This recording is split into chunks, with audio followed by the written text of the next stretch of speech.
Kami dari kelompok 5 akan menjelaskan tentang ODP. Sebelumnya apa sih ODP itu?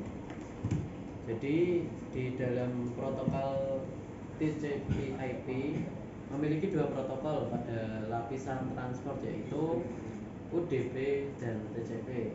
Nah, gambar yang di bawah ini adalah mendemonstrasikan posisi UDP dalam rangkaian protokol TCP/IP. Jadi di transport layer ini di transport layer ini TCP dan UDP itu sejajar. Komunikasi proses ke proses. Protokol IP hanya bertanggung jawab membangun komunikasi antara host dengan host. Padahal setelah komunikasi ini terbentuk, belumlah lengkap tanpa disertai proses yang benar. Maka pada lapisan network message yang berpindah antara host ke host lain akan diproses lebih lanjut pada lapisan transport. Bentuk proses bisa saja membentuk proses client server. Nah, ini di sini untuk IP menghubungkan dua host. Nah, untuk domain protokol ODP ini berisi proses pesannya.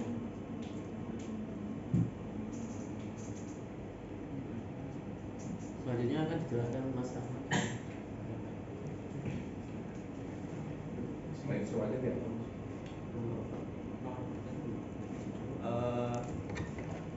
Selanjutnya nomor port.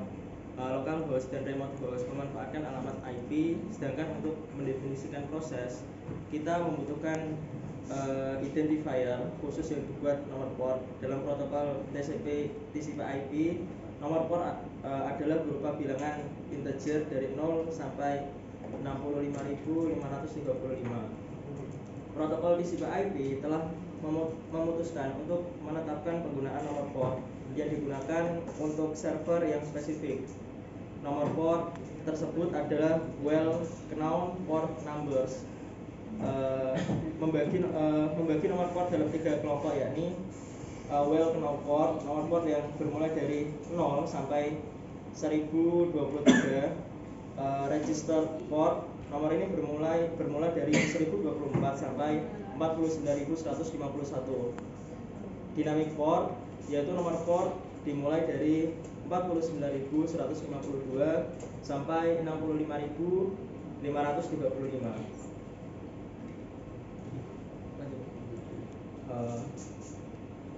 Well-known port untuk UDP. Tabel di bawah memperlihatkan beberapa well-known port untuk UDP. Beberapanya lagi dapat digunakan juga bagi TCP. Port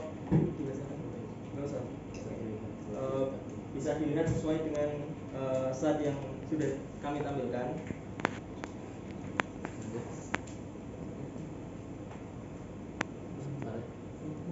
Selanjutnya akan diteruskan oleh rekan saya, Mas Farijan.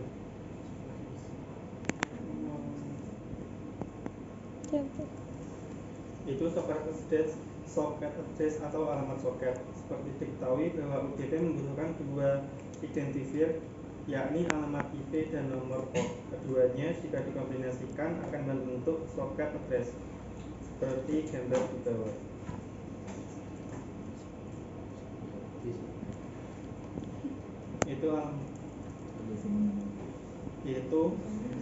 Kemudian ada user datagram.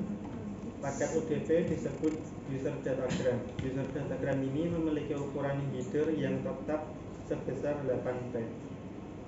Seperti gambar di bawah. Format datagram user. Kemudian keundangan UDP, yaitu UDP cocok untuk proses yang memerlukan request response communication dan sedikit sekali memperhatikan masalah flow control dan error control. Kemudian UDP yang melakukan proses dengan mekanisme internal flow control dan error control hanya untuk proses TFTP atau Triple File Transfer Protocol. Kemudian UDP cocok untuk multicasting dan broadcasting pada lapisan transport. UDP digunakan untuk manajemen proses seperti aplikasi SNMP. Kemudian UDP digunakan mengupdate protokol routing seperti pada RIP atau Routing Information Protocol. Nah, untuk mengetahui desain yang lebih jelas tentang UDP itu bisa dilihat pada gambar di sini. Sudah tercantum data flow control data user. Jadi ada di awal kami sudah menjelaskan antara TCP dan UDP itu bekerja pada layar yang sama. Bedanya adalah TCP itu dari pengirim ke penerima itu si penerima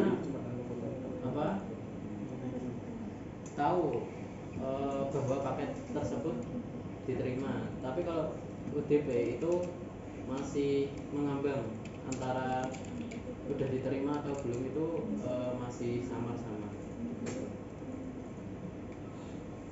Ya, sekian penjelasan dari kelompok kami. Terima kasih. Wassalamualaikum warahmatullahi wabarakatuh.